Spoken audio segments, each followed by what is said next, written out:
Hey everybody, just a quick reminder before this video, our big holiday special offer is still in effect until the 1st of January. You can now get the new 2026 Sojourn calendar at the lowest tier, that's $5. It includes 6 HD ship renders by Ethan Leroyth, including the new photoreal Tetrarch class, which I'm sure you're all excited for, and 6 character art pieces by Leon Woon. We've also temporarily discounted the Tantalus Mega Map to the $5 tier. That's the big, massive, super detailed Tantalus cluster map, so you can get that in the same pack, and you'll also get every episode of the Sojourn released so far, and every wallpaper pack and all the other stuff at the privateer tier, all for $5. This is in play until the 1st of January, New Year's Day, so go ahead and check it out while you can, and I hope you enjoy this video in the meantime. Take care.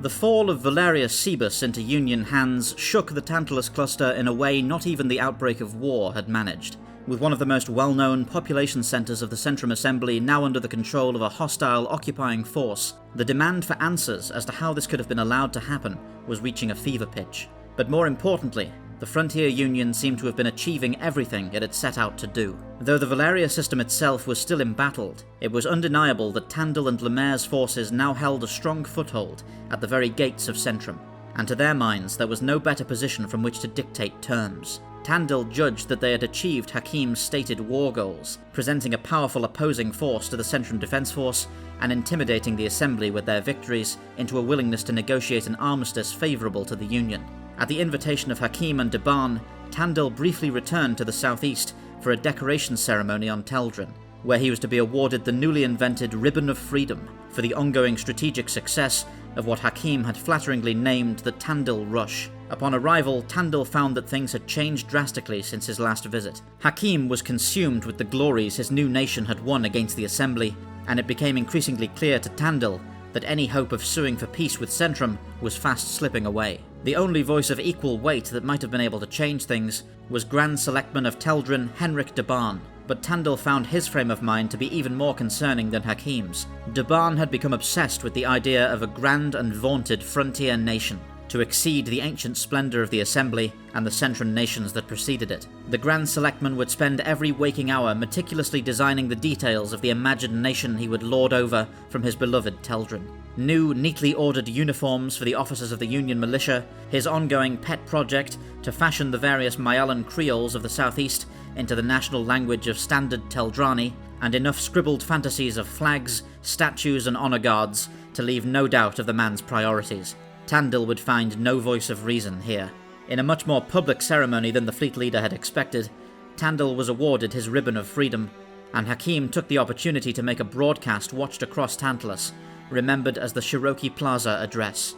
As Centran Prime Minister Benedict Forrest and his cabinet watched from the House of Ministers, and as Tandil looked on in horror, Kaito Hakeem declared that he would entertain no notion of peace until fully half of the Tantalus cluster was permanently ceded to the Frontier Union. Not only were their territorial gains so far to go unchallenged forever, but the Assembly must also cede the naval port of Validar II and the entire drift-rich system of Vidara, including its mighty Gateforge, to the Union.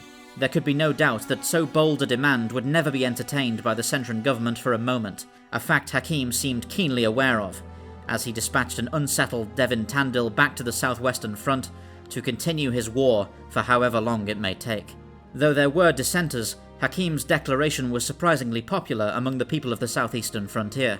In addition to simply being emboldened by the Union's string of victories and charmed by Hakeem's charisma, recent events had also seriously dampened the day-to-day effects of the famine on frontier citizens. An ongoing trade relationship with Valyriia, almost entirely facilitated by Henrik Deban and his resource-rich Teldrin system, was providing a modest but steady stream of supplies, and the capture of the agricultural colony of Aiden's Prospect, as well as near-constant commerce raiding on Centran's shipping, had shored up their supplies even further. None of these were viable long-term solutions, but their immediate effects were more than sufficient to give Hakeem all the popular support he needed for his ambitions. Meanwhile, in the war-torn Valyriia Seibus system, Senior Post Captain Ariana Hawker had assumed command of the newly formed Squadron Hawker.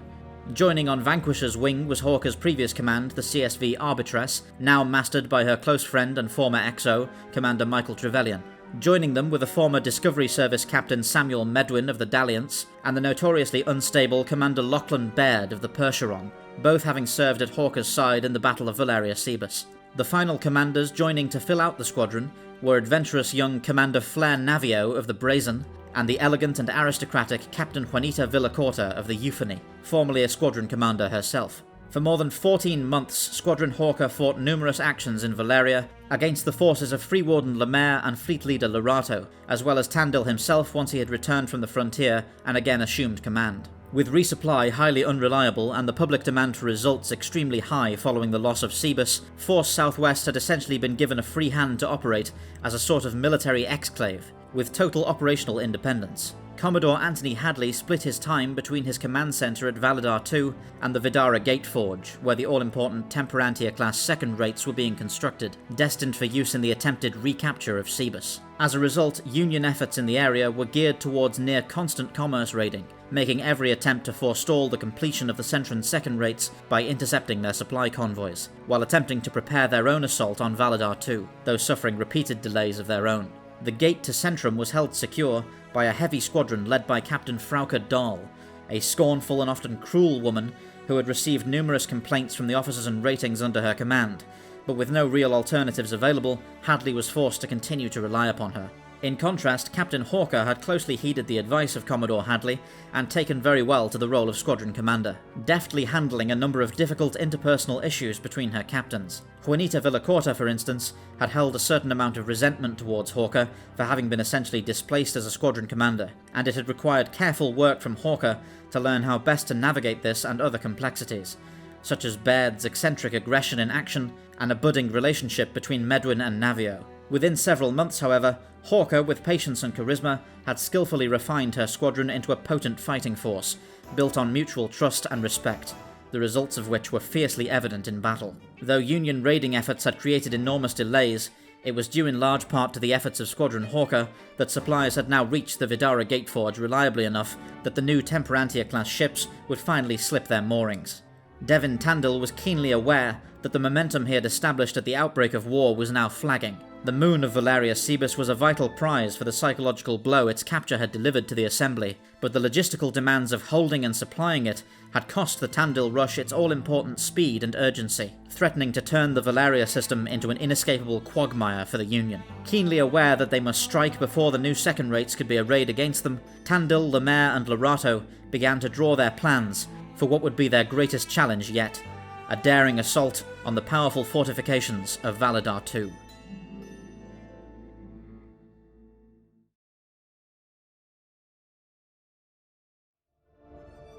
Thank you for watching. You can get the Sojourn through various distributors, all of which are accessible through www.thesojournaudiodrama.com. You can also get the series through Patreon, where you'll be able to access various bonus features, including our visual dictionary, Guinevere cross-sections, and anthology shorts. Remember to join us on Discord and get regular updates on all upcoming Sojourn releases. All the related links can be found below this video. Fair winds.